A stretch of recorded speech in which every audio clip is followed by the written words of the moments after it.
Ini pun jadi pertanyaan juga dari masyarakat. Ketika contoh ada jalan rusak nih kemarin nih, kita kembali jalan rusak.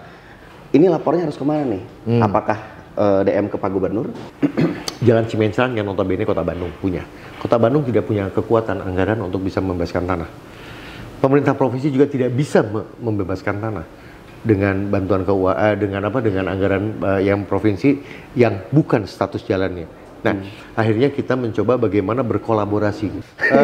Pertama kali saya pindah ke sini tahun 2021 itu hampir tiap hari nelpon. Tiap hari? Tiap hari. Isinya adalah perintah itu bereskan gitu. 24 jam. Paling malam ditelepon jam berapa? Saya pernah jam 1:30. Jam 1:30 jam waktunya bobo atau apa? Aslinya Pak, terus gimana? Mohon. Jadi saya tuh 3 kali jadi kepala dinas, 4 kali lah jadi kepala dinas. Di sini itu yang paling agak sedikit berat di awal-awal gitu. Sampai dengan tidur saya mesti dekat handphone kan. Kepada pemerintah pusat agar dibangunkan juga jalan tol, percepatan jalan tol Cibadak ke Pelabuhan Ratu.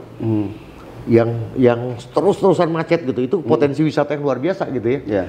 Jalan tol, bocoran juga. Rencana jalan tol Soreang Ciwidey Cidahu. Itu juga sedang ya. Betul. Sedang kita coba dorong untuk diakselerasi.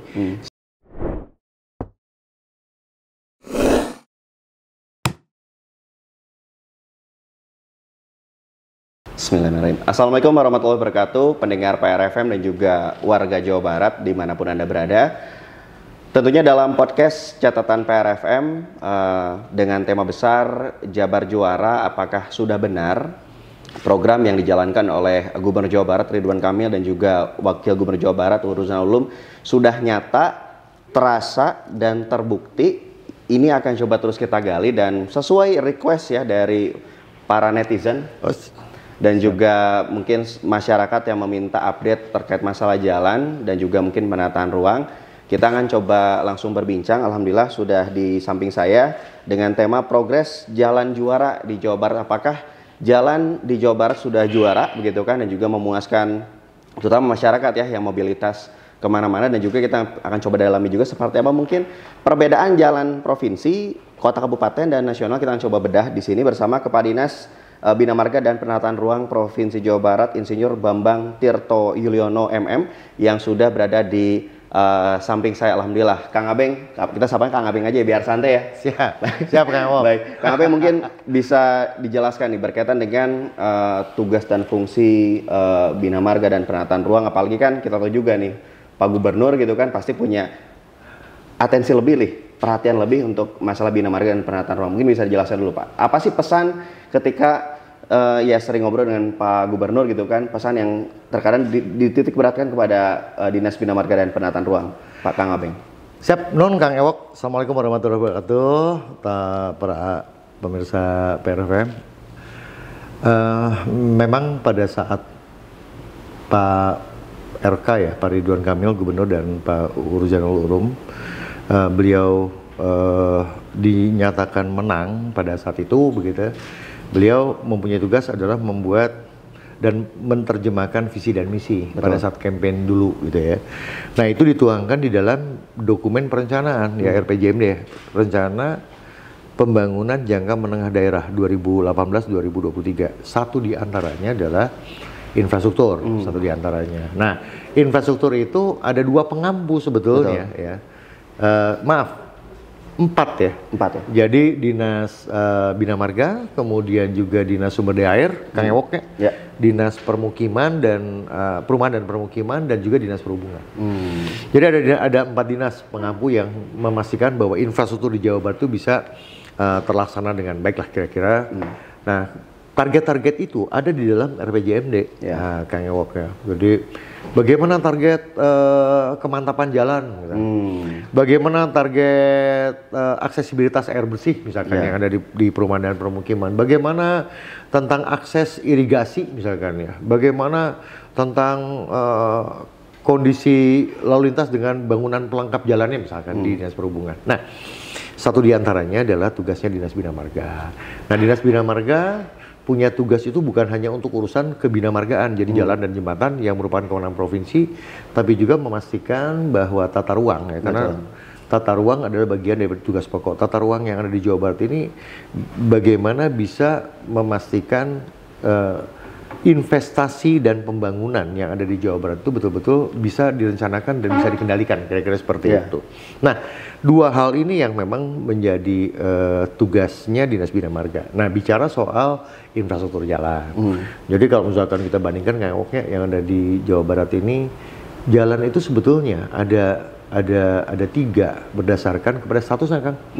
Pertama jalan nasional ya, di luar jalan tol nih. Betul. Ada jalan nasional, kemudian ada jalan provinsi, ada juga jalan kabupaten, kota, bahkan ada juga jalan desa sebetulnya. Betul, satu lagi ya. Sebagian ada 4 lah ya. Nah, Undang-Undang 2 tahun 2022 tentang jalan itu yang mengatur tentang jalan bagaimana pengelolaan jalan nasional, jalan provinsi, dan juga jalan kabupaten kota. Tetapi Undang-Undang 6 tentang desa itu mengatur tentang jalan desa. Ya. Nah, kita mengacu kepada Undang-Undang 2, begitu ya, kita hanya bagaimana memastikan infrastruktur sistem jaringan jalan yang ada di Jawa Barat, baik itu nasional, provinsi maupun kabupaten kota itu terkoneksi dengan baik. Betul. Kira-kira begitu ya. Itu poin yang pertama. Berapa sih sebetulnya panjang jalan yang punya nasional ya, yang ada di Jawa Barat? Itu panjangnya sekitar 1.720 km ya. Dan pencirinya, pencirinya itu yang gampang itunya, Kang. Jalan itu dia lebih dari 7 meter lebarnya. Udah gitu yang paling kasat mata tuh warna marka jalannya kuning. Nah, itu udah jalan nasional. Ya. Nah, kemudian kalau jalan provinsi itu lebar jalannya itu rata-rata di 6 meter ya, rata-rata di 6 meter. Ada sebagian yang masih 5 meter, ada yang lebih dari 6 meter tapi tidak terlalu banyak. Dan pencirinya adalah itu yang markanya warna putih. Putih ya. Warna marka putih, kemudian per kilometernya, penunjuk kilometer tuh warnanya kuning, hijau, dengan warna hitam. Ya. Nah, itu pencirinya di per kilometer, kemudian si marka. Karena hampir mirip juga dengan jalan kabupaten kota. Nah, jalan provinsi panjangnya 2363,18 kilo. Sejauh barat ya. Nah, kemudian kita juga punya jembatan. Jembatan itu 1295 jembatan yang harus dipastikan bahwa semua kondisi jalan dan jembatan yang merupakan kewenangan provinsi itu harus dalam kondisi baik, terlayani dengan baik. Nah, kemudian jalan punya kabupaten kota itu total panjangnya lebih kurang sekitar 27.000 km, Kang. Pencirinya begitu ya, pencirinya itu sama, markanya warna putih. Ya, marka jalannya, lebar jalannya ya maksimal 6 meter lah begitu ya. Dan penunjuk yang paling gampang lagi adalah per kilometernya warnanya merah dan putih. Merah putih. Memang agak sedikit bingung juga masyarakat ya, makanya kita terus mengedukasinya di kesempatan ini, nyampaikan bahwa itulah pencirinya, mana jalan nasional, mana jalan provinsi, mana jalan kabupaten. Nah, ini memang dulu Undang-Undang 38 ya, tahun 2014 sebelum Undang-Undang 2 tahun 2022, kita nggak bisa mengerjakan pekerjaan yang bukan kewenangannya. Nah, Undang-Undang 2 itu dibolehkan sekarang. Jadi uang APBN boleh mengerjakan jalan provinsi, uang APBN boleh ngerjain jalan kabupaten, kira-kira begitu. Jalan provinsi juga bisa membantu mengerjakan jalan kabupaten. Begitu juga dengan jalan nasional. Tetapi kita nggak bisa mengintervensi jalan desa, Kang, ewoknya. Tetapi undang-undang itu bisa diberlakukan manakala sudah terbit yang namanya peraturan pemerintah. Kira-kira begitu. Jadi secara undang-undang sudah dipersiapkan itu semua. Tapi secara implementasi masih menunggu peraturan pemerintah. Saya pikir udah bagus nih undang-undang. Nah, itu kira-kira ya. Kemudian jembatan di kita ada 1295 km. Nah, kalau kita bicara tata ruang misalkan ya. Tahun 2019 itu harusnya tata ruang kita Jawa Barat itu sudah direvisi. Tapi dengan dinamika peraturan perubahan, peraturan perundangan dan lain sebagainya, termasuk terakhir dengan Omnibus Law itu, tata ruang di Jawa Barat ini baru ditetapkan tahun 2022 bulan Desember. Gitu ya. Nah, di sana bagaimana kita bisa memastikan pusat-pusat pertumbuhan yang direncanakan. Di dalam tata ruangnya ada pusat kegiatan nasional, ada pusat kegiatan provinsi, ada pusat kegiatan lokal yang ada di kabupaten kota, itu harus terkoneksi dengan baik. Nah, tugasnya Bina Marga bagaimana mengawal konektivitas dan aksesibilitas. Ya, jadi ke pusat-pusat pertumbuhan, ya pusat pertumbuhan pariwisata, sumber daya ekonomi lainnya, sumber daya alam yang mempunyai potensi untuk bisa meningkatkan perekonomian masyarakat itu bisa terakses dengan baik. Nah itu sebetulnya sudah terlayani dengan baik begitu ya. Nah, itulah tugas kita dan memastikan bahwa pembangunan yang ada di Jawa Barat itu harus sesuai dengan perencanaan pemanfaatan ruang. Nah, memang dinamika di lapangan begitu ya, seringkali terjadi itu hal yang biasa bagaimana kita melaksanakan fungsi dan peran pengendalian.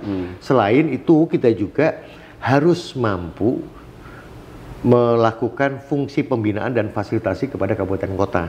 Ya, baik dari sisi infrastruktur jalan jembatan maupun juga tata ruang. Bicara tata ruang lebih panjang lagi. Paling tidak di tahun 2023 ini dari 27 kabupaten kota, insya Allah hanya tersisa paling banyak itu paling banyak itu tahun 2024 harus tuntas sekitar 7 kabupaten kota lagi. Artinya 20 kabupaten kota di tahun 2023 RT RW-nya itu sudah bisa ditetapkan. Kita optimis. Ini juga untuk memberikan sebuah kepastian investasi dan kepastian pembangunan gitu buat ada di Jawa Barat. Gitu Kang Ewok, panjang. Panjang dan juga ini ya, misalnya ternyata dalam juga ya, bisa dikatakan tugas dari Bina Marga dan juga penataan ruang di Jawa Barat. Tapi kalau kita bicara soal tadi ya, bicara kemantapan jalan dari jalan yang ada yang diwenangi oleh Provinsi Jawa Barat yang sudah paling mantep, paling enjoy lah kalau dipakai touring nya jalan mana, berapa jumlahnya? Kang, jadi gini, Kang Wok ya, pemirsa PRFM, jalan kita kan tadi sudah saya bilang ada 2.363,18 km ya. Kemantapan jalan kita di tahun 2022 itu lebih kurang sekitar 82%-an ya. Artinya masih tersisa sekitar 18% lebih kurang yang tidak mantap begitunya. Nah, tahun 2023 ini ya, kita masifkan lagi. Kita meningkatkan kualitas ya, perkerasan jalan kita itu lebih kurang 354 kilo. Ya, jadi dari 2.363 kilo itu 354 kilo diantaranya kita kerjakan di tahun 2023. Nah, kemantapan jalan kita nanti di akhir tahun 2023 kita proyeksikan mendekati angka 84%. Jadi hanya tinggal sedikit lagi begitu ya. Tetapi problemnya ya yang mesti diketahui bersama bahwa jalan ini kemantapan tidak statis gitu. Jadi udah mantap gitu ya, mantap terus gitu ya. Itu juga nggak bisa. Kenapa ya, banyak faktor lah ya. Jadi ada faktor alam, perubahan iklim, faktor juga beban lalu lintas yang begitu tinggi begitu ya. Nah ini juga sangat berpengaruh, sehingga memang tugasnya Bina Marga semua ya, level baik di nasional, provinsi maupun kabupaten kota, memastikan bagaimana mempertahankan kemantapan jalan itu poinnya gitu. Betul. Jalan yang banyak lubangnya, bagaimana kita pastikan itu harus segera kita tangani, keselamatan pengguna jalan itu menjadi prioritas begitu ya. Nah ini PR kita yang terus menerus harus kerja keras lah. Ya apalagi kalau bicara soal urusan alam ya, di Jawa Barat sendiri kan banyak alam-alam kayak mungkin punten gempa bumi dan sebagainya kan pasti itu ngaruh, dan juga mungkin peran serta masyarakat juga nih Pak Kadis ya. Kang Abeng, kalau kita bicara soal tadi ya, untuk yang melintas kan pasti ada beban juga ya. Harapan juga semoga jangan overload ya, yang suka lewat jalan ya gitu ya. Karena biar jalannya tetap mantap ya gitu. Tapi nih benar juga nih Pak Kang Abeng, soal banyaknya masyarakat yang punten tadi mungkin karena ketidaktahuan, dan juga kalau masyarakat tadi dijelasin ini jalan provinsi, kabupaten, kota, tapi yang jelas kan ini mah lokasinya jalan rusak di Jawa Barat, cina katanya mantap. Nah, mungkin cara mengkomunikasikan dengan tadi ya kabupaten, kota dengan nasional itu seperti apa sih Pak Kang Abeng? Jadi gini Kang, kita selalu berkomunikasi periodik ya. Kita komunikasi periodik di semua level, baik pusat, kemudian juga kabupaten kota. Juga kita bekerja sama dengan pemerintahan desa begitu ya, untuk mengedukasi. Nah, cara mengedukasi kita itu selain kita secara fisik terbatas, juga kita fisik gitu ya. Kita menggunakan media-media sosial yang kita gunakan ya. Ya efektivitasnya ya bisa dikatakan belum begitu tinggi, tetapi itu yang terus kita masifkan ya. Makanya di momentum sekarang ini juga sekaligus kita mengedukasi, mensosialisasikan kewenangannya seperti apa sih. Nah, poin penting yang ingin saya sampaikan ini Kang Ewok, bahwa kalaupun pengaduan, dan seringkali pengaduan itu banyak kepada kita, bahkan ke Pak Gubernur langsung. Betul. Ke Instagramnya Pak Gubernur gitu kan ya. Nah, biasanya kita teruskan. Iya. Ya, yang punya kewenangan, dan kita selalu bersama-sama. Misalkan kayak gini. Ada rusak jalan di jalan kabupaten misal. Ya. Mereka punya keterbatasan peralatan dan sumber daya manusia misalkan. Ya. Nah, kita support. Ya, kita kebetulan punya sumber daya alat, kita punya sumber daya manusia, ya kita bantu. Nah, begitu juga dengan kejadian yang ada di jalan provinsi. Kalau misalkan tiba-tiba ada sebuah kejadian luar biasa, bencana misalkan kayak Ewok ya. Nah, kita komunikasi inline. Ya, jadi saling melengkapi, saling membantu. Itu menjadi sebuah kata kunci begitu ya. Selain kita dengan instansi yang sama ya di kabupaten maupun di nasional, kita juga kerjasama dengan BPWD, kita kerjasama dengan Dinas Pariwisata, misalkan ada pohon tumbang, misalkan ya. Kita dengan BPBD, kita juga dengan Damkar gitu ya.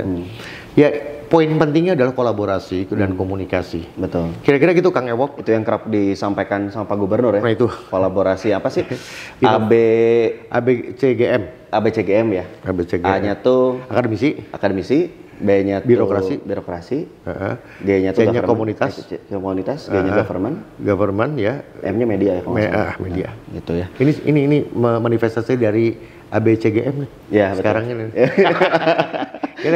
Betul. Nah, lalu berikutnya ketika sudah mungkin pola komunikasi, tentunya kan pasti ketika ditanya oleh masyarakat ya, ketika misalkan tuh Pak Kadis atau bahkan Pak Gub gitu nya, Pak Gub ini piraku jalan Garut rusak misalnya, kan pasti harus lihat dulu nih anggarannya masih ada nggak nih. Nah, kita bicara anggaran nih, kalau anggaran secara total nih Pak ya, secara total sendiri selama 5 tahun ini seperti apa nih progres grafiknya Pak? Jadi gini, kalau dari grafiknya itu jadi naik turun. Fluktuatif ya, kemarin itu kan tahun 2019, 2020, 2021 ini kan kita kena Covid ya.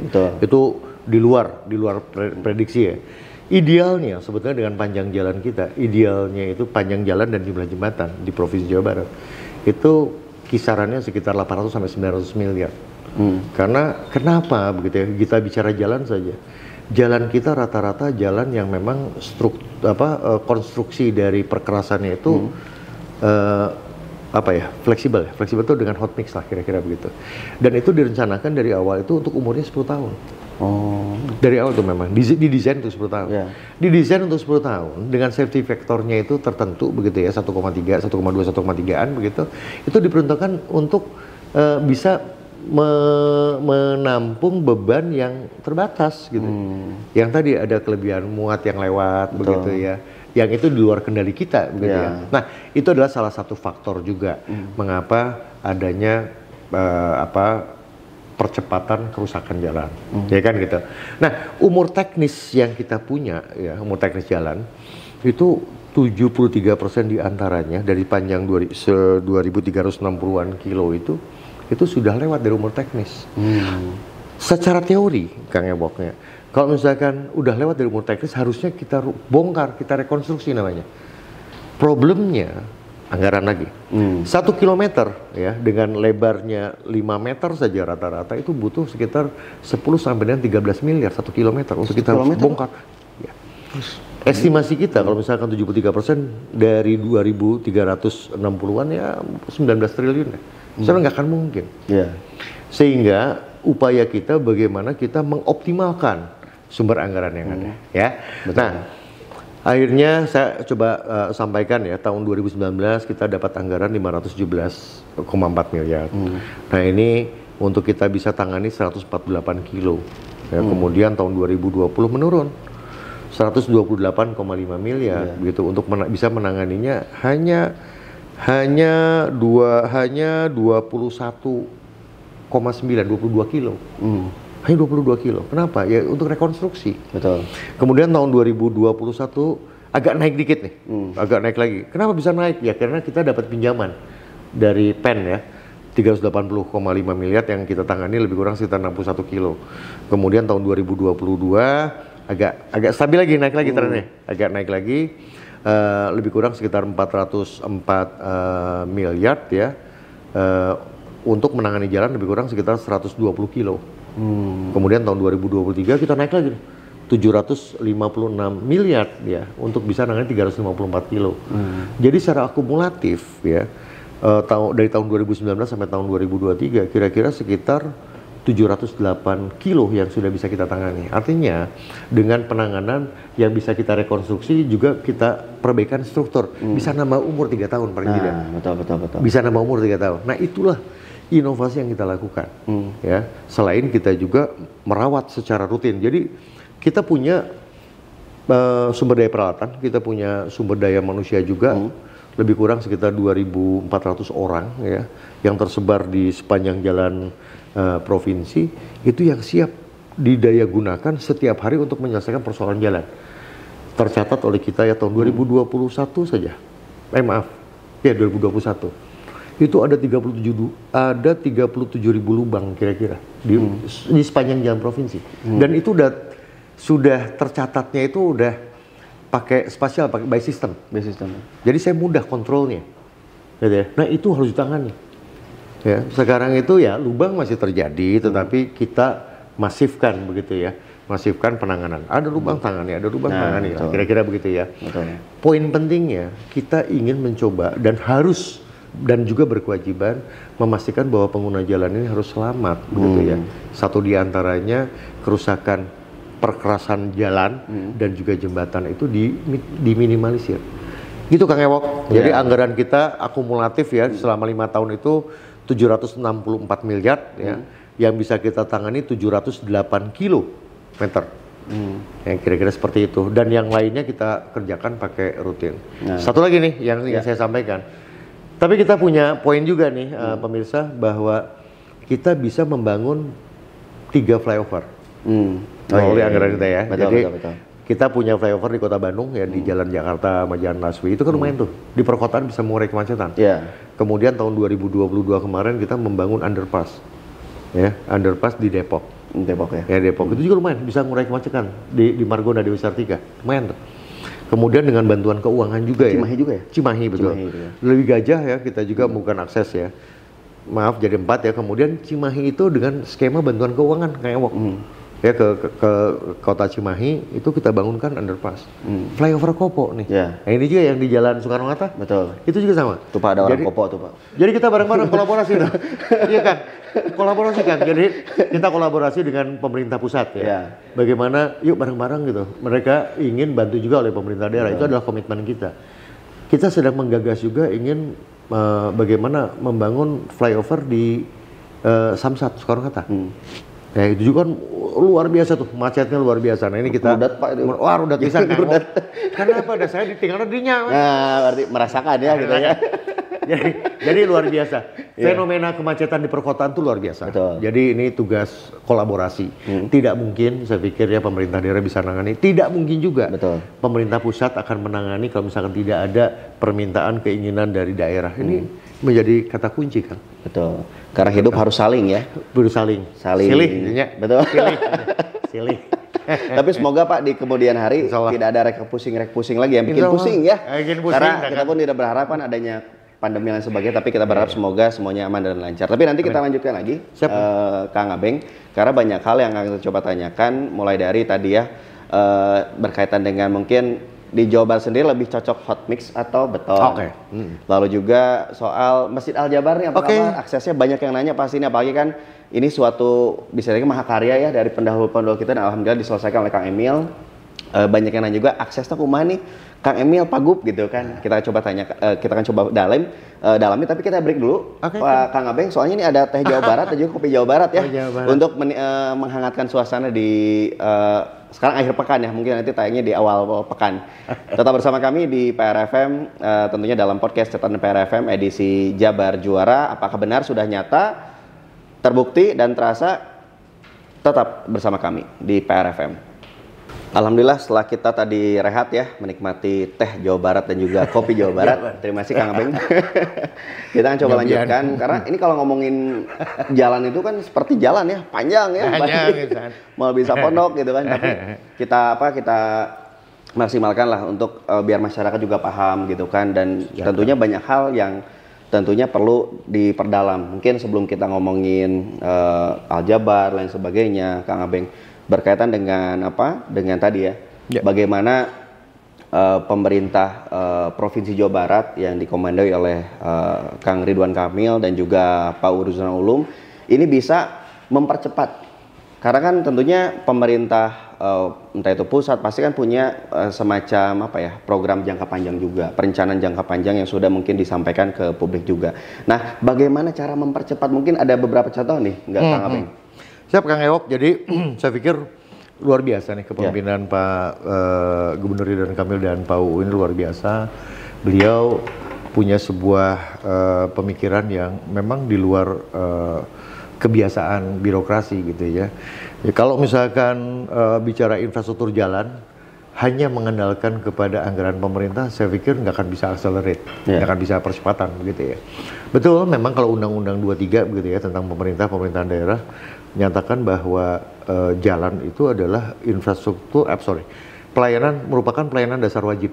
Ya, jadi memang karena wajib itu pemerintah yang wajib memelihara. Jadi anggaran dari pemerintah begitu.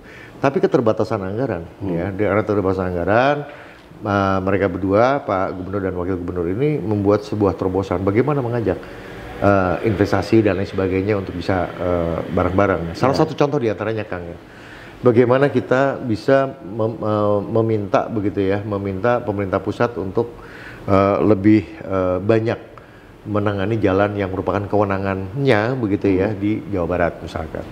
Kemudian bagaimana kita juga membuat terobosan sebetulnya kan, kita kerjasama kolaborasi kan, kolaborasi dengan para pihak ya, badan usaha lah, diantaranya kita dengan PT Danone, pabrik aqua lah begitu ya. Bagaimana kita memelihara jalan bareng-bareng gitu ya, lumayan tuh, ada sekitar 4 kilo ya di Subang.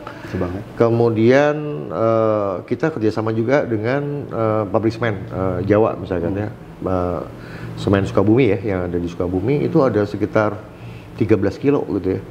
Ya itu salah satu bentuk kolaborasi. Kemudian di Aljabar juga misalkan ya, nanti kita cerita tentang Aljabar. Kita kolaborasi juga dengan Sumarekon misalkan. Kita kolaborasi juga dengan Jababeka begitu ya. Ada sekitar 12 kilo begitu ya. Nah, upaya-upaya ini saya pikir menurut saya begitu ya, ini bisa kita lakukan begitu ya, dengan prinsip ya saling melengkapi begitu. Kira-kira gitu Kang Ewok ya. Betul. Nah, upaya-upaya itulah yang memang Pak Emil dan Pak U itu dituangkan bahkan di dalam dokumen perencanaan Kang, bahwa pembangunan di Jawa Barat itu tidak hanya mengandalkan kepada satu sumber pembiayaan. Ada 8 pintu sumber pembiayaan. Itu di state langsung di dalam dokumen RPJ, APBD 1, APBD 2 kabupaten kota begitu ya. Kemudian APBN, kemudian juga CSR, dana umat. Kemudian swasta begitu ya. Ada 2 lagi, saya lupa lagi gitu ya. Nah, itulah yang dijadikan sebagai faktor pemicu untuk kita bisa akselerasi pembangunan, termasuk diantaranya infrastruktur, gitu Kang. Betul. Artinya ada semacam istilahnya tadi ya, pemikiran ke depan bagaimana caranya untuk mempercepat suatu program, karena bisa dikatakan ini pun suatu bukti nyata juga ya kalau kita bisa, jadi terasa nyata dan terbukti dengan adanya berbagai percepatan juga. Tapi kalau tadi juga nih Kang Abeng berkaitan dengan dengan semacam berbagai pembiayaan dan sebagainya gitu kan. Tapi kita coba geser juga soal tadi mungkin ya, soal misalkan tuh ini wewenangnya kota nih atau kabupaten. Tapi ini punya potensi nih. Nah, tentu kan provinsi punten ya, anggaran terbatas. Nah, itu ke pusat juga istilahnya ada intervensi juga ya. Bukan intervensi atau intervensi mungkin. Jadi gini, satu diantaranya misalkan. Kan tadi saya udah sampaikan bahwa kita itu punya beberapa pusat pertumbuhan. Ya. Pusat pertumbuhan yang ada di Jawa Barat berdasarkan kepada potensi lokal yang ada ya. Apakah pariwisata, apakah berbagai macam hal begitu ya. Nah, kita punya skema untuk perencanaan penganggaran itu diantaranya adalah bantuan keuangan, ya kan? Bantuan keuangan dari provinsi kepada kabupaten. Nah, itu salah satu channel kita untuk bagaimana mengakselerasi. Artinya gini, itu jalannya punya jalan kabupaten atau punya kota, dan itu punya nilai strategis untuk bisa membangkitkan pertumbuhan ekonomi yang ada di wilayah, begitu kita berikan bantuan keuangan. Tuh. Terakhir tahun 2023-2024 ini ya, kita mencoba untuk meyakinkan kepada pemerintah pusat melalui Kementerian PUPR dan Bappenas, begitu juga Menteri Keuangan, untuk bisa diintervensi juga oleh Inpres percepatan pembangunan jalan daerah. Nah, jadi kita mengusulkan banyak lah sesuai dengan jenis dan kriteria begitu ya yang ditetapkan oleh mereka. Kita minta support selain kita juga melalui Inpres ya. Selain kita juga mendapatkan dana alokasi khusus untuk infrastruktur jalan. Nah, ini kita lakukan berbagai macam upaya. Poinnya adalah kita meyakinkan bagaimana di Jawa Barat ini mampu bisa menumbuhkan bangkitan ekonomi baru misalkan. Konteksnya adalah seperti itu, menekan angka kemiskinan dan sebagainya. Betul. Gitu ya. Belum lagi kita punya rencana besar, ada membangun pusat pertumbuhan baru yang namanya Rebana. Metropolitan Rebana ya. Nah, Metropolitan Rebana begitu kan. Ya di sana Patimban. Ada ya apa namanya pelabuhan yang terbesar. Ya. Bagaimana kita meminta dan meyakinkan, bukan meminta, barangkali lebih tepatnya meyakinkan kepada multi stakeholders ya yang ada di nasional bahwa ini perlu akses untuk menuju ke Patimban supaya mempunyai nilai, kan begitu ya. Nah, ini dibangun jalan tol ya di kilometer 98 dari Cipali itu ke arah Patimban, itu dibangun tol. 2024 ini insya Allah selesai. Kemudian Cisumdawu misalkan ya, bagaimana kita punya bandara internasional Kertajati. Betul. Kalau misalkan hanya bisa dilayani oleh jalan tol Cipali, itu agak sedikit sulit buat masyarakat yang ada di wilayah tengah dan selatan Jawa Barat. Kita percepat, kita minta, kita bantu saling melengkapi gitu ya, percepatan Cisumdawu. Beberapa waktu yang lalu kan diresmikan oleh Presiden begitu. Ini sangat memangkas waktu gitu. Dan saya optimis gitu ya bahwa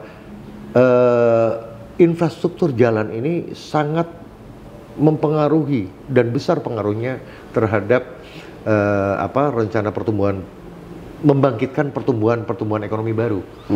Ya, satu diantaranya misalkan seperti itu Getaci misalkan. Ya. Kemudian juga kita sekarang sedang mencoba mendorong kepada pemerintah pusat agar dibangunkan juga jalan tol, percepatan jalan tol Cibadak ke Pelabuhan Ratu.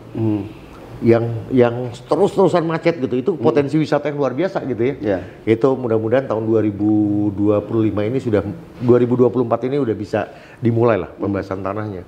Kemudian rencana jalan tol, bocoran juga, rencana jalan tol Soreang Ciwidey Cidahu. Itu juga sedang ya, sedang kita coba dorong untuk diakselerasi. Saya pikir kalau misalkan dari jalan tol Soreang sampai dengan Cidaun kebuka itu oleh jalan tol, selesai itu semua. Betul. Selesai, artinya Jawa Barat bagian selatan tuh nggak ada cerita nggak tumbuh. Harus tumbuhnya itu Piraku aja kalau nggak tumbuh. Piraku lah kira-kira gitu. Sekarang aja dengan 6 poros selatan, 6 poros ke arah selatan Jawa Barat bagian selatan itu harusnya mempunyai nilai untuk bisa menumbuhkan percepatan pertumbuhan ekonomi di selatan. Betul. Gitu kan? Iya, artinya kan ketika kita bicara soal bahkan proyek nasional pun ketika adanya semacam intervensi dari pemerintah provinsi dengan komunikasi yang baik, mungkin ini dengan data yang baik, tentunya pemerintah pun ya udah deh kita percepat aja untuk tadi mendorong ekonomi Indonesia yang lebih baik lagi gitu dari Jawa Barat tentunya. Nah, lalu ini pun jadi pertanyaan juga dari masyarakat ketika contoh ada jalan rusak nih kemarin nih, kita kembali jalan rusak. Ini lapornya harus kemana nih? Apakah DM ke Pak Gubernur, apakah ngomen di kolom komentarnya Pak Gubernur, walaupun itu konten yang istilahnya hahi gitu ya, tapi istilahnya nimbrung di situ, atau seperti apa sih? Karena banyak juga yang bertanya-tanya, ini kalau saya mau ngelaporin jalan, ini harus kemana gitu? Pak Kang Abeng. Jadi gini, Kang Ewok ya, para pemirsa PRFM, bahwa kita Dinas Bina Marga dan Penataan Ruang punya 6 UPTD. Jadi dari 2360-an ya, itu kita punya 6 UPTD. Ada di wilayah Cianjur, ada wilayah Sukabumi, ada di wilayah Bandung dan sekitarnya, ada di Garut dan sekitarnya, ada di Tasik dan sekitarnya, kemudian ada di Cirebon dan sekitarnya. Sebetulnya kita punya downline. Mereka itu bisa untuk dijadikan sarana buat menyampaikan berbagai macam keluhan. Selain kita juga punya media sosial. Kita kan punya yang namanya Instagram, punya TikTok bahkan. TikTok pun kita siapkan sarana itu, Twitter tentunya gitu ya. Dan kita punya teman Jabar. Jadi teman Jabar itu punya sistem informasi yang dashboard tentang kebinamargaan lah. Di situ bisa mengadukan. Tapi hampir sebagian besar yang mengadu itu banyak langsung ke Kang Emil, ke Kang UU gitu kan ya. Dan beliau berdua ini langsung forward ke saya gitu kira-kira. Dan kita punya downline ya kebetulan sangat gercep lah begitu ya. saya forward ke teman-teman di lapangan, kemudian dicek gitu ya langsung bagaimana lakukan langkah-langkah preventif dan juga langkah-langkah kuratif yang cepat begitu ya. Nah, tim kita sudah cukup solid ya. Nah, minggu ini, hari ini kita sedang menggagas bagaimana kita punya Sapa Warga ya. Jadi Jawa Barat ini kan punya Sapa Warga. Betul. Siapapun masyarakat bisa mengakses semua bentuk layanan, termasuk pengaduan tentang jalan. Nah, mudah-mudahan minggu depan ini masyarakat lebih mudah. Betul. Kalau menyampaikan pengaduan, ya, biar dibaca oleh siapapun begitu ya, melalui Sapa Warga. Jadi informasi-informasi tentang kebinamargaan begitu ya.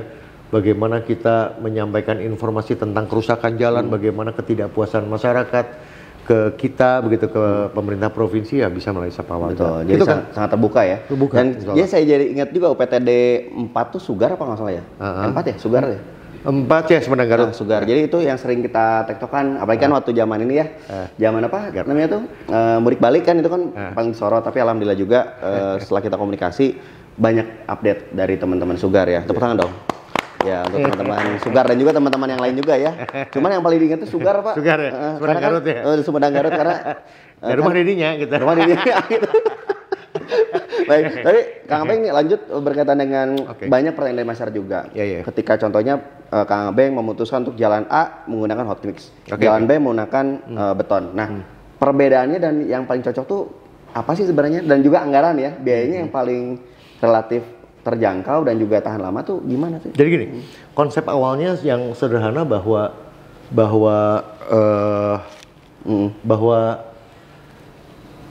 masing-masing jenis konstruksi ya, baik itu konstruksi beton maupun konstruksi hot mix ini, itu punya karakteristik masing-masing. Ya, untuk perkerasan jalan ya, untuk perkerasan jalan ini ya, ini sangat bergantung kepada kondisi tanah dasar. Kayak kondisi tanah dasar. Jadi sebetulnya teorinya kalau tanah dasarnya bagus begitu dengan beban yang begitu tinggi, idealnya menggunakan beton. Idealnya begitu. Tetapi kalau tanah dasarnya kurang bagus begitu ya, kemudian juga beban lalu lintasnya tidak terlalu tinggi, itu fleksibel lebih cepat. Ada kelemahannya juga kalau yang beton ini pemeliharaannya agak susah. Kalau misalkan ada retak saja misalkan ya, ini agak sulit untuk kita pelihara. Kalau ada retakan di beton, air masuk itu dalam waktu yang tidak terlalu lama pasti hancur. Manakala sudah hancur itu lebih mahal lagi untuk kita kita rawat lagi ya, kita pelihara dibandingkan dengan fleksibel. Bukan berarti kita anti dengan konstruksi beton, tidak begitu ya. Kita memilih dan memilah. Nah, poin penting yang kita lakukan di jalan provinsi, kita selalu evaluasi. Jadi manakala kita mau merencanakan untuk melaksanakan penanganan jalan begitu, kita selalu komunikasikan, kita diskusikan jenis konstruksi apa, kemudian masalahnya apa dan lain sebagainya. Ini kita sudah membiasakan diri, setiap minggu ini kita rutin untuk membahas dengan teman-teman dari UPTD begitu ya. Apa yang harus kita lakukan, apa yang sudah dilakukan, apa masalahnya, bagaimana caranya treatment itu, bagaimana kondisi keuangan kita dan sebagainya. Betul. Banyak faktor dan juga aspek yang harus dilihat juga begitu. Jadi seperti itu ya untuk soal hot mix gitu kan dan juga beton gitu kan. Jadi apalagi kan banyak video viral Pak soal beton tehnya. Terakhir tuh di daerah mana ya? Jadi beton belum beres, dilindas Pak sama mobil. Tapi kalau tidak kesabaran lah. Nah ini juga Kang perlu juga diinformasikan. Jadi memang kita bicara tentang beton begitu ya. Beton ini kan ada yang kerasnya itu bisa hitungan jam. Jadi dalam tempo 4 jam itu udah keras. Ya, dalam tempo 1 hari udah bisa dilewatin. Ada juga yang reguler yang biasa, 21 hari juga gitu. Dayanya wing gitu.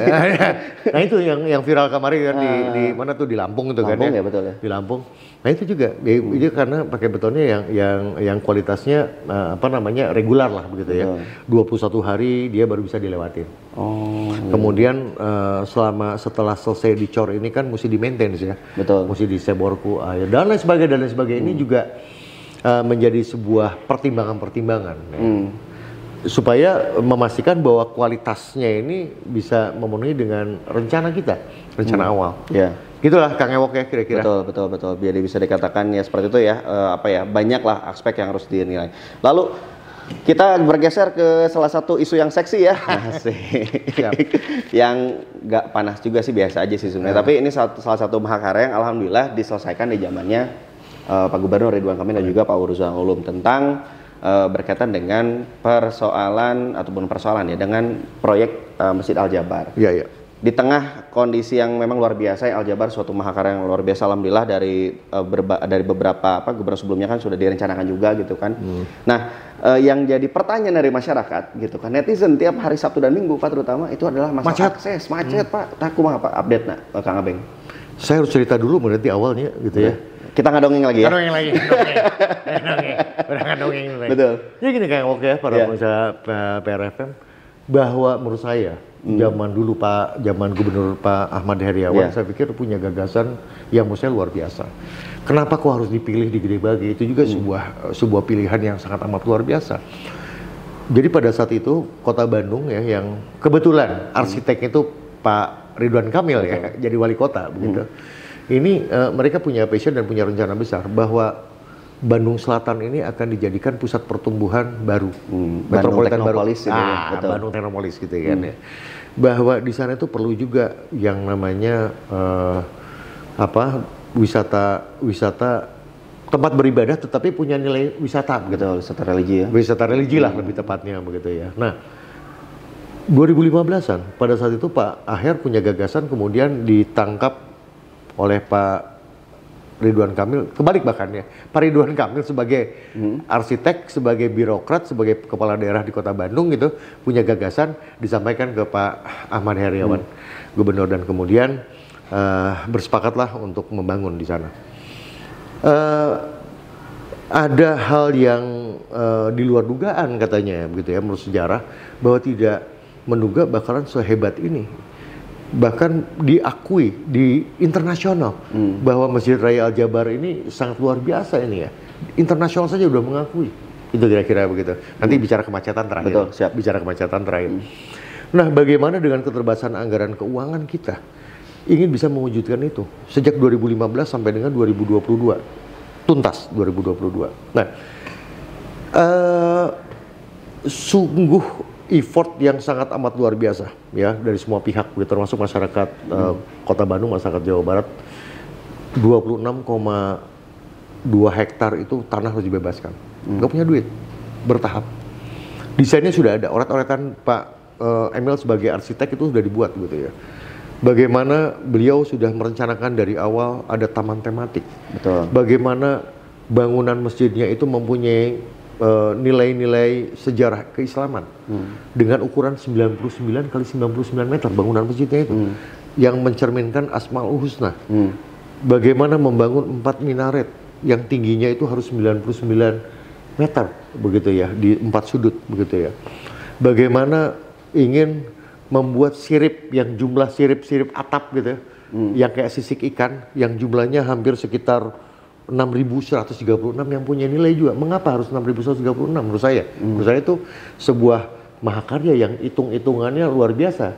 Memperhatikan juga sejarah Islam begitu ya. Nah, dan lagi strukturnya tuh agak aneh gitu yang dibangun itu. Jadi si masjid ini seolah kayak mengapung di danau. Betul. Ya. Jadi tanpa ada struktur penyangga, bayangkan 99 kali 99 meter hanya ditopang oleh 4 titik. Tidak ada penopang di tengahnya. Bagaimana kekuatan struktur, bagaimana kita harus menghitung, bagaimana kondisi tanah yang ada di wilayah Bandung Selatan ini. Betul. Yang sangat luar biasa gitu ya. Sangat unik ya. Sangat unik begitu ya, kira-kira gitu ya Kang ya. Saya pikir ini sebuah apa ya, nilai yang menurut saya luar biasa lah begitu. Saya saja yang terakhir melaksanakan begini merasa ikut bangga gitu, kira-kira begitu ya. Perjalanan lah panjang ya, dari mulai 2017 sampai dengan tahun 2022 di masa-masa pandemik. Tahun 2019 ini juga nggak bisa ngapa-ngapain, tapi ini harus selesai gitu, kira-kira begitu ya. Nah, selesailah tahun 2022 ya, bahwa ada beberapa ornamen-ornamen struktur bangunan masjid itu mencerminkan sejarah Islam. Bagaimana dibikin 5 taman tematik begitu ya, dan lain sebagainya begitu ya.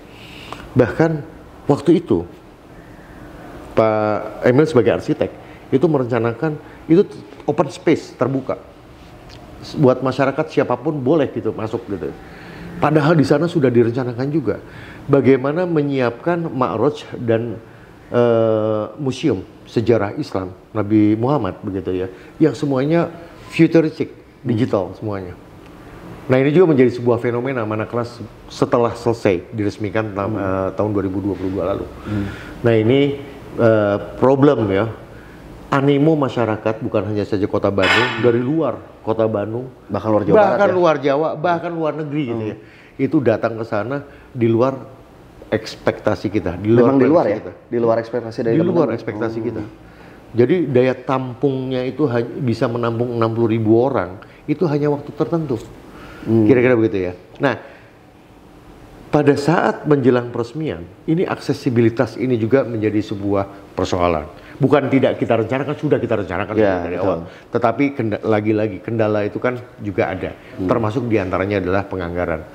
Termasuk diantaranya adalah terbatas dengan status jalan juga menjadi sebuah fenomena begitu ya. Contoh saja misalkan Jalan Cimencrang yang notabene Kota Bandung punya. Kota Bandung tidak punya kekuatan anggaran untuk bisa membebaskan tanah. Pemerintah provinsi juga tidak bisa membebaskan tanah dengan bantuan keuangan, dengan anggaran yang provinsi yang bukan status jalannya. Nah, akhirnya kita mencoba bagaimana berkolaborasi dengan teman-teman di Sumarekon. Bagaimana Sumarekon harus mampu membangun jalan dan itu diperbolehkan untuk umum menggunakan jalan itu. Bagaimana kita berkomunikasi juga dengan Kementerian PUPR untuk difungsikan segera 149 gitu ya. Yang maaf mungkin barangkali teman-teman ya netizen juga tahu ada fenomenal di sana, ada kerusakan struktur, tapi saya merasa yakin bahwa 149 ini bisa digunakan. Nah, itu adalah salah satu upaya kita bagaimana kita mengurai ya potensi kemacetan yang ada. Termasuk diantaranya adalah kita kolaborasi juga dengan pemerintah dengan Polda Jabar ya, begitu ya. Seperti itu yang kita lakukan. Artinya ada berbagai langkah dan juga terobosan dan tadi ya komunikasi ya. Jadi BET itu bukan birokrat Pak, saya baru ingat Pak. Bisnis Pak. Bisnis. Soalnya pas kita government birokrat sama bisnis. Ya. Betul bisnis. Jadi ulangi deh. Akademisi, B-nya bisnis, C-nya komunitas, G-nya government, pemerintah Bapak ya. Dan juga M-nya media. Betul. Jadi luar biasa ya bisa dikatakan ya pola dan juga mungkin alhamdulillah bisa terus dipercepat. Baik. Mungkin sebenarnya banyak sih Pak yang kita pengen ulas sih kayaknya. Banyak besar kayak oke. Saya tuh banyak juga yang dongeng gitu. Kayaknya ini ada beberapa sesi ya kayaknya ya. Tapi mungkin terakhir nih yang paling membekas ya Pak ya. Berkaitan dengan pesan kesan dan juga apa yang mungkin kan soal tadi ya kayak tadi aja laporan warga itu kan banyak kan. Itu Pak Gubernur dan juga Pak Wagub. Saya satu hari berapa kali nelpon atau nelpon? Pertama kali saya pindah ke sini tahun 2021 itu hampir tiap hari nelpon. Tiap hari. Isinya adalah perintah itu bereskan gitu. Karena keluhan-keluhan publik itu rata-rata ke pimpinan gitu. Langsung. Saya pikir itu menjadi sebuah motivasi Kang. Kang sebuah motivasi buat kita bagaimana kita lebih bisa mengena gitu dan kita bisa lebih mempercepat pelayanan lah. Kira-kira gitu kan. Dan alhamdulillah istilahnya mah ketika ada laporan langsung sat gitu ya. Sat pokoknya. Ya lian pokoknya tutup ya semuanya. Betul. Tapi ada nggak mungkin pesan dan kesan nih untuk kedua sosok ini yang kita nggak tahu nih apakah tetap di Jabar atau tetap istilahnya ada yang pergi keluar gitu ya. Apa nih pesan dan kesan untuk dua sosok yang sudah mengkomandoi pembangunan di Jawa Barat yang insya Allah juara, nyata, terasa dan terbukti. Jadi yang pasti bahwa mereka berdua ini adalah pemimpin yang inovatif, progresif dan kemudian juga sangat solutif bahkan, responsif dan solutif. Jadi manakala ada keluhan-keluhan dari masyarakat itu harus segera diselesaikan. Betul. Dan kalau misalkan ada persoalan-persoalan yang tidak bisa diselesaikan, harus bisa diselesaikan dan ada solusinya. Jadi saya pikir ini sesuatu yang baru menurut saya gitu ya di birokrasi begitu. Bagaimana pemimpin mencarikan sebuah solusi dalam konteks memberikan layanan yang terbaik buat masyarakat Jawa Barat. Saya rasa itu Kang Ebo. Betul. Dan 24 jam ya. 24 jam. Paling malam ditelepon jam berapa? Saya pernah jam 1:30. Jam 1:30 jam waktunya bobo atau apa? Aslinya Pak, terus gimana? Mohon. Jadi saya tuh 3 kali jadi kepala dinas, 4 kali lah jadi kepala dinas. Di sini itu yang paling agak sedikit berat di awal-awal gitu. Sampai dengan tidur saya mesti dekat handphone kan. gitu Kang. betul, Ikut handphone dia. Pas di sana teh gepek gitu lihat, perintah lagi kan. Iya. Siap. Kan begitu. Ya, memang konsekuensi dari birokratnya, dari pegawai, ya kita harus melaksanakan tugas untuk melayani masyarakat. Betul. Gitu Kang Ewok. Karena ya kita nikmatin aja, Kang. enjoy aja Pak ya? Enjoy aja. Enjoy aja, siap. Enjoy aja, Kang. Semoga kita ada waktu lagi Pak Amin, insya Allah, Kadis, Kang. Kang Abeng ya, sapaan akrabnya Kang Abeng nih, mantap nih, gaul nih, Kadis gaul nih. Jadi semoga kita bisa ngobrol lagi karena banyak sekali sesuai apa ya, sesuai lagu ya. Kayak jalan mah kalau sih panjang gitunya, walaupun tentunya banyak kenangan ya yang mungkin nanti akan diingat. Apakah tadi yang nelpon jam 1 gitu waktu Snabobo di telepon tapi nggak apa-apa lah, itulah tugas ya, dan juga alhamdulillah dijalani dengan enjoy oleh Kang Abeng. Kang Abeng terima kasih Hatur nuhun Kang Ewok. sudah bersama PRFM. Alhamdulillah ini salah satu kadis yang gampang dihubungi ya. Salah satu kadis yang istilahnya responsif, dan semoga saja kita bisa ngobrol lagi entah itu di studio maupun di sini tentunya dalam podcast PRFM